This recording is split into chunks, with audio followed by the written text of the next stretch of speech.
అనగనగరాగమతిశయిలుచునుండు తినగ తినగవేము తీయలుండు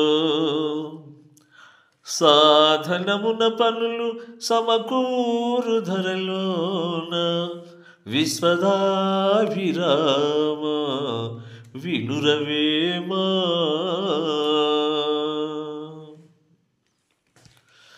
మనం ఒక పాటను పాడగా పాడగా రాగయుక్తంగా వస్తుంది. అదే మనము నిత్యము వేపాకును తింటూ ఉంటే ఆ వేపాకు కూడా తీయదానాన్ని తీసుకొచ్చి పెడుతుంది. అదే మనం ఏదైనా ఒక పనిని సాధించాలంటే ఆ పని మీద శ్రద్ధతో పాటు సాధన అనేది ఎంతో అవసరం. కాబట్టి మనం వేమన గారు చెప్పింది ఏంటంటే, మనము నిత్యము ఏ పని చేయాలనుకున్నా కానీ మనస్ఫూర్తిగా అంతఃకరణ శుద్ధితో చేయాలనే భావం.